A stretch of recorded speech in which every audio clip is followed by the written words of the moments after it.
In this video, I'll show you how to install Oracle Express Edition on your Windows.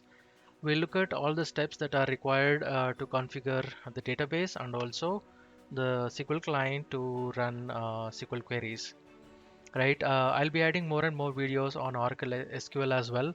So I thought I'll start with the installation first, and then slowly I'll be adding more SQL based videos on some of the complex scenarios, advanced scenarios, and we will come up with some of the interview questions and answers. I thought of this video. So let's get started and install Oracle. You can directly search Oracle download on Google, and it'll give you probably the recommendation from oracle.com. Head on to the website, and there you will see the latest version of the database.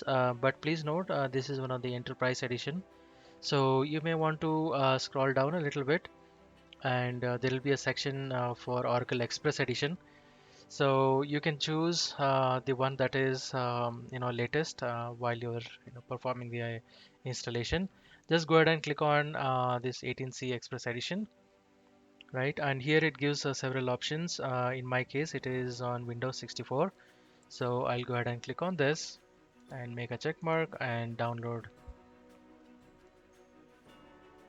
So here it'll ask for Oracle sign-in account in order to download the file. I've entered my account details. If you don't have one, you can create one always. So let me go ahead and click on sign in. Now it has validated, and if you can see, the Oracle XE Windows 64 zip is getting downloaded. And as you note, XE is nothing but Express Edition, and it is currently in progress. Let me pause the video for a minute. So the download is complete. Let me go ahead and unzip.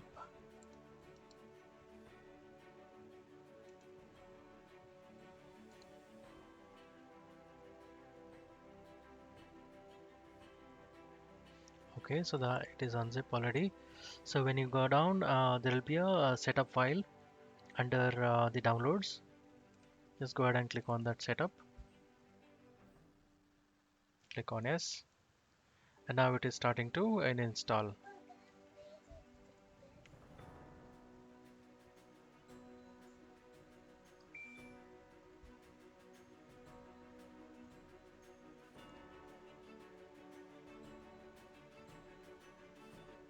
Now the installation wizard has started, and as you can see, it is 18C Express Edition. So let's go ahead and click on next, accept the license. And I would like to change the path because my C drive is almost full, and hit OK. And let's go ahead and click on next. So in the initially it'll ask for the password for sys or system account. So let's go ahead and set up one. Click next, install.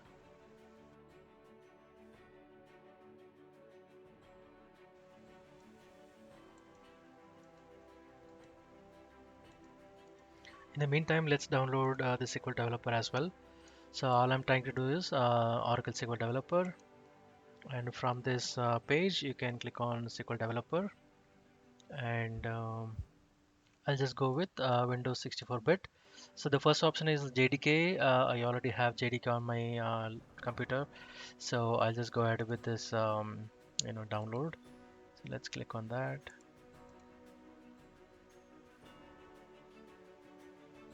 Okay, so the download has started. So once that is done, we will come back to the SQL Developer. So the SQL Developer is downloaded. All I'm gonna do is I'll just unzip and keep it under the Oracle SQL Developer. So the client is ready, and the database is almost creating. Let's give it a minute. Okay, so the installation is now complete. Soon after the installation, you can go to your command prompt and you can launch SQL Plus. So this is the client tool that is provided by Oracle. You can hit enter, and you can provide your system as your username, and the password is the same password which you set during the installation. Okay, let me type it again.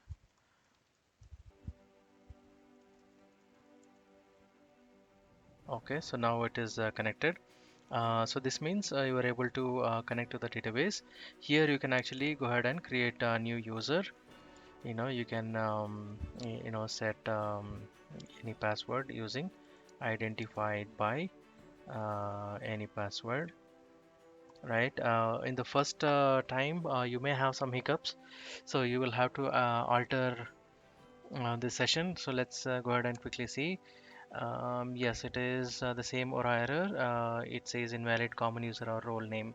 So in order to fix this issue, all you have to do is you will have to alter your session for the Oracle script. Okay, so with this command, you will be able to create new user. Right. Okay, now the user is created. So this is working on the command prompt, which is not very user friendly. So for this reason, we have already downloaded the SQL Plus, right? We have unzipped under the Oracle folder. Let's go ahead and launch this SQL Developer. This is widely used SQL tool, wherein you can write your hands-on SQL. Okay, so this is now launched. In the beginning, you will see that it will automatically, detect the existing, installation. So all you have to do is just click on create a connection manually, and we'll just give it a name. And initially, you can connect using system account, or else you can actually log in with the new user account. So for the new user account, we have not given any privileges, so it is preferred you still connect using system and then grant all the required permissions.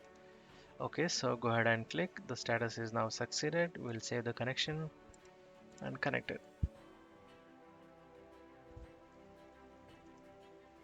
Okay, so now it is now connected to the database. When you expand this tables, you will see all the system tables. We should not be modifying anything.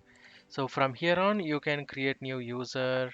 You can grant all the connect and also schema privileges, whatever privileges you want to give. Those things you can do it here, and then start using the new user. Right? It's not preferred. You always use system manager. So that's one of the best practice. So that's all for this session. I hope you liked it. Thank you.